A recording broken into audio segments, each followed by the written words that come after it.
क्या ये सत्य है कि असीम दास को एक वॉइस मैसेज के माध्यम से ये आदेश दिया गया था कि वो रायपुर जाए और भूपेश बघेल, क्या ये टाइटन में असीम दास ने से पैसा बरामद हुआ? और मेरा चौथा सवाल है कि क्या ये सत्य है कि अलग अलग बैंक अकाउंट में 15 करोड़ रुपए के पीएमएलए के तहत पैसा फ्रीज किया गया? क्या ये सत्य है कि असीम दास नामक एक व्यक्ति से 5 करोड़ 30 लाख रुपया से ज्यादा पैसा जब्त हुआ और ये माना कि 508 करोड़ रुपया अब तक भूपेश बघेल जो कांग्रेस के मुख्यमंत्री उनको देने की बात कही गई? ये कांग्रेस का हाथ का निशान भी ऐसे, तो 5 सवाल भी मेरे ऐसे ही है। क्या कांग्रेस जवाब देगी? राहुल गांधी जवाब देंगे? और कुछ चैनल ने स्टिंग किए और उन स्टिंग पे भी सत्य सामने आया है। कांग्रेस सत्य के रास्ते सत्ता नहीं, सट्टे के रास्ते सत्ता अपनाना चाहती है। सत्य से तो बहुत दूर हो गई, सट्टे के साथ कांग्रेस दिखती है सत्ता का रास्ता अपनाने के लिए। अब मैं आ जाऊं आपके अपने राज्य तेलंगाना में।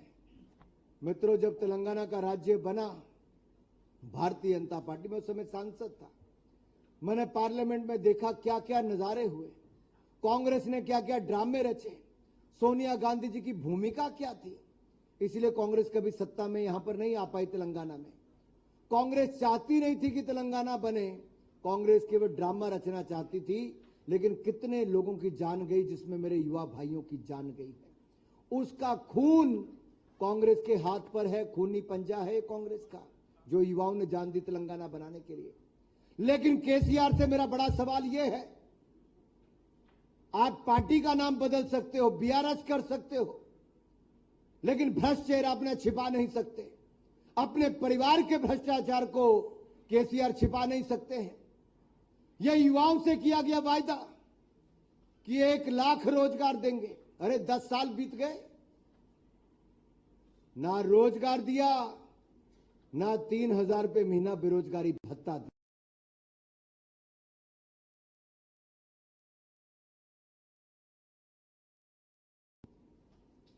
केसीआर को जवाब देना होगा।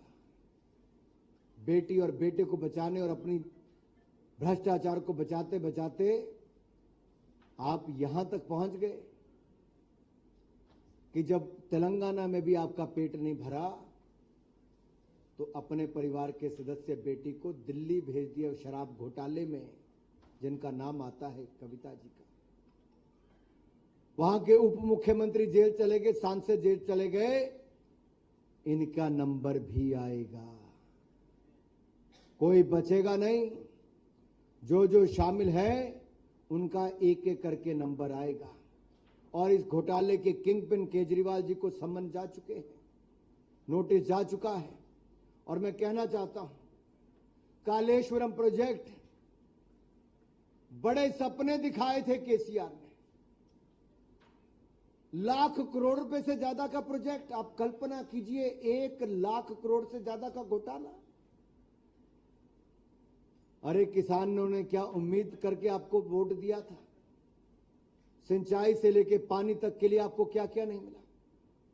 लेकिन कालेश्वरम में आज जहां पर किशन रेड्डी जी हमारे गए हैं मेडीगड्डा में, वहां पे क्या हुआ? जमीन धंसनी शुरू हो गई, बांध धंसना शुरू हो गया।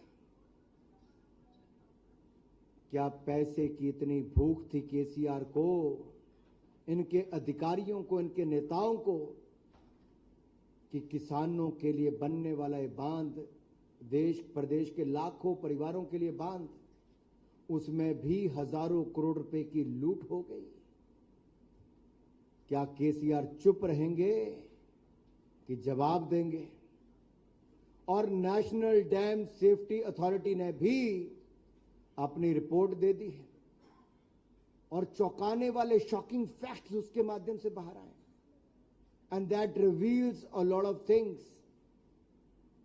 That the world's biggest engineering blunder happened in the Kaleshwaram project at Medigadda, Annaram, Kannepalli, आपको ये सारे नाम ये कोई बांध से नहीं घोटाले के नाम से याद आएंगे।